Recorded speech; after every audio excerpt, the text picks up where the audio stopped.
kita diminta oleh Allah Subhanahu wa Ta'ala, oleh Rasulullah SAW untuk sadar diri. Jangan-jangan selama ini ada banyak maksiat yang pernah dikerjakan, masih ada peluang untuk bertaubat. Walaupun itu sebagai dosa besar, sepanjang ajal belum tiba, cepat taubati. Dekati Allah Subhanahu wa Ta'ala. Jadi nyambung semua dari bacaan sholat subuh tadi. Saya tidak pernah janjian dengan Ustaz Amiruddin untuk imami tadi. Tidak tahu saya. Tahu-tahu yang dibaca surat itu, ayatnya itu nyambung dengan apa yang kita bahas. Jangan bebal dengan taubat, jangan abai sampai hati mati. Ya, kalau sudah hatinya mati susah nanti.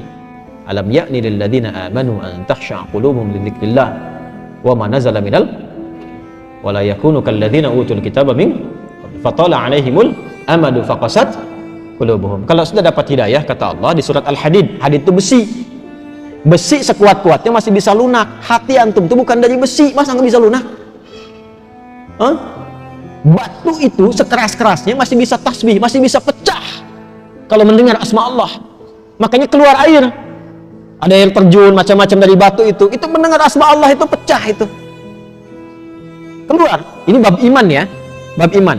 Kalau mau ditelusuri pakai akal silahkan, ya silahkan. Kok bisa? Karena keluar air. Siapa yang perjalankan air di situ, Joni?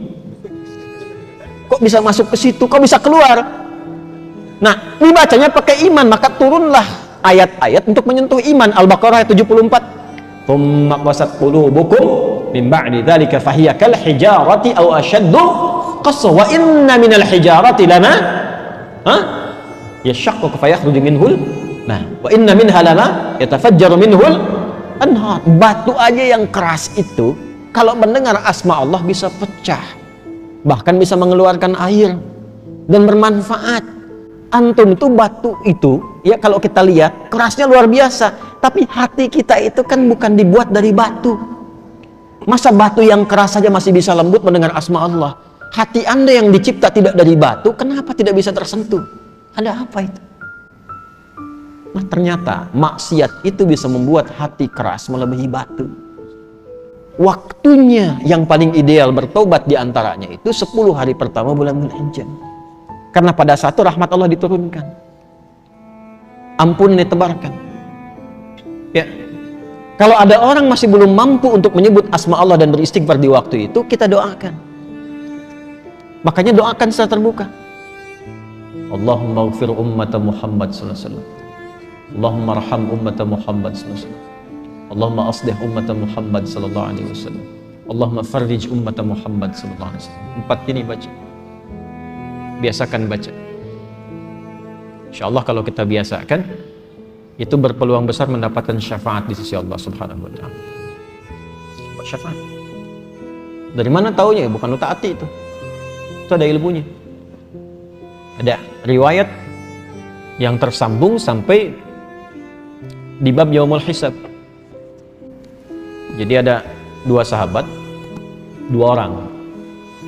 Yang satu menzalimi kawannya. Ya. Zalimi gitu. Sampai dihisab di hari kiamat. Yang satu pengen nuntut pada Allah. Yang namanya sahabat itu kan pasti walaupun ada masa-masanya bertengkar, tapi ada kan periode yang baik-baiknya yang dikenang. Makanya Sayyidina Ali bin Abi Thalib radhiyallahu ta'ala anhu pernah mengajarkan, kalau saling menyukai, ini menyukai dalam arti berteman baik ya. Kalau saling menyukai, berteman baik, yang sewajarnya saja, jangan berlebihan. Nah, sewajarnya ini standar agama. Ya, standar agama itu tinggi sekali. Saling berbagi, saling memperhatikan dalam kebaikan, ya. Nah, sewajarnya itu yang dimaksudkan. Jangan berlebihan, khawatirnya nanti saat ada kebencian, kembalinya lama. Tapi kalaupun tak suka, jangan berlebihan.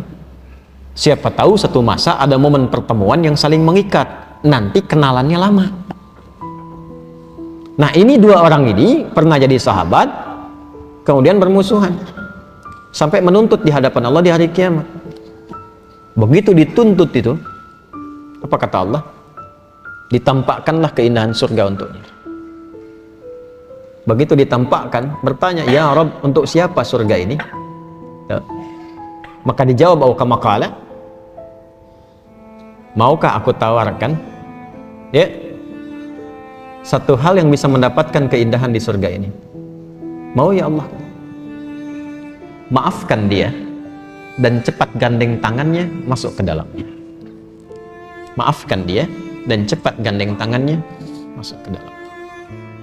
Maka ternyata amal soleh yang kita kerjakan itu untuk mengharapkan ridha Allah Subhanahu wa Ta'ala, itu berkenan diterima oleh Allah Subhanahu wa Ta'ala sampai bisa diizinkan oleh Allah untuk menggandeng sahabat-sahabatnya yang bermasa hidup dengan dia dalam kehidupan di dunia. Itu gambarannya. Dan itu nanti termasuk bagian dari ayat-ayat Quran yang di Quran surah ketiga Ali Imran ayat 133 sampai 134. Wasari'u ila maghfiratin min rabbikum wa jannatin 'arduha as-samawati wal ardu 'iddat lil muttaqin. Siapa orang yang berpeluang mendapatkan surga seluas langit dan bumi itu? Alladzina yunfiquna fis sarai wal dharra wal kadhimina ghaidha wal 'afina 'anil nas wallahu yuhibbul muhsinin. Karena itu kita mesti melatih hati ya, supaya kebaikan itu meluas, jangan pada diri pribadi saja.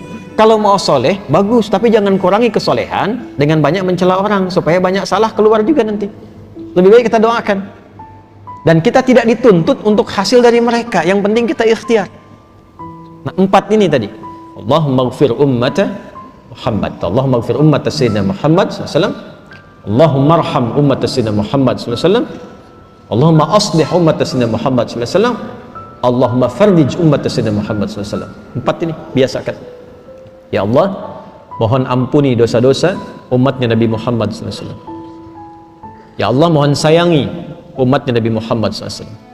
Ya Allah, mohon perbaiki keburukan-keburukan atau kekurangan umatnya Nabi Muhammad SAW. Yang keempat, ya Allah, mohon bahagiakan umatnya Nabi Muhammad SAW.